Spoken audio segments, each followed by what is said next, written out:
إسلام قمنا إنجالو النرى يسرنا شوكينياو نفراد النفرة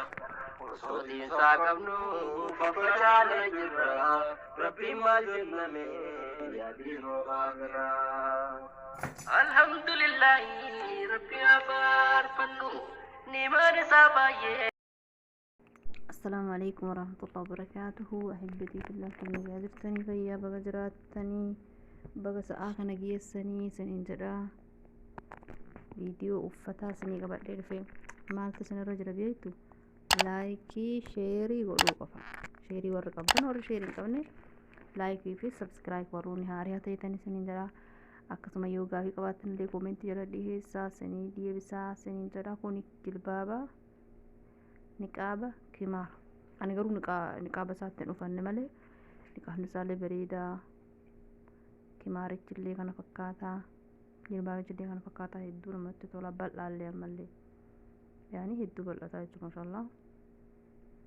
nama sattaraa saniin jedha warroonni barbaadan lakkoofsi kiyya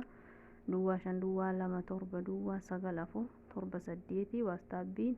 sagalee erga immoo sagalee erga siniin deebisa inshaallah ammallee telegiraama jalaan ergattu tiktoka jalaan feesbuuka jalaan karaa hundaan ni argattanii siniin jedha kunillee kabiraati kuni kimaara qofa yaani kama irraa jechuu masalan namni barbaada shiitaa waliin yookiin abaayaa waliin uffachuu hin danda'a ammallee niqaabni kuni dirrib sadii yaani yoo feetan lama fuulduratti gootan yoo feetan takka godhatan akkuma sanitti yaani abbaan ija keessanillee haguma agartan qofa barbaadan hin godhatani abbaan feenillee akkuma sanitti tolee gumaashni isaa maashaallah hedduu namatti tola kanaafaa ijoollee hedduu na gaafata akkasii isiniin jedha kana fakkaata bal'aallee kimaarri duubarraanillee maashaallah dheeraa hedduu hatta abaayaa irraanillee uffachuu dandeessan yaani bareeda kunillee akka qamiisaa yookiin akka gurdii shamizii gaduma naqatama garuu moodeelli isaa hodhaan isaa osoo akka fistaanaa ta'u walaakin moodeelli isaa akka gurdii shamiziitti hodhamee sabbatanii qabaani garuu sabbata isaan hidhanne maali yoo sabbata hidhe xiqqoo qaaman nama xana jedhee ofirraa hiikeetuman dhiisee jechuu akkisii kunillee kanafaa ijoollee hedduu na gaafata abaayaa dubaayii jedhanii faa jechuu kana fakkaata innillee niqaabaa fi isuma qofa niqaabni isaallee inni maashaallah dheeraallee xiqqoo humnallee qabaa saniin jedha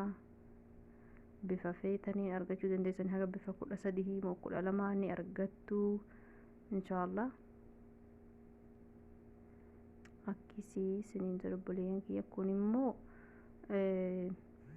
akkuma qamiisaatti isallee akkuma fistaanaa gadi naqattanii innillee jilbaabumaa eegasanii kama irraa kana godhatanii eegasanii kun qixaa 4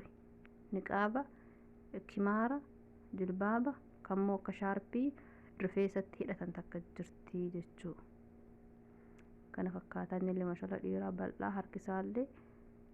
akkisi warroonni sunitti tolee waastabbiin kottaa siniin jedhaa video की like share godhuu hin dagatinaa subscribe godhuu hin dagatinaa haga viidiyoo biraa wal agarrutti nagayaan jiraadhaa ulfaadhaa akkan daganne sheerii laazim sheerii godhuu qabdan laayikii godhuu qabdan viidiyoo moo yeroo daawwattanii tuttuqxanii hin dhiisinaa laannoo tuttuqxanii namarratti viidiyoo jeesaa laazim haga dhumaa yoo xiqqaa daqiiqaa 3-4 ol laalaa malee warri seentanii baatan bileesii siniin jedhaa sumaan inshaallah nagayaan jiraadhaa. Assalaamu alaikum warahmatullahi wabarakatuhu. Lalliqaa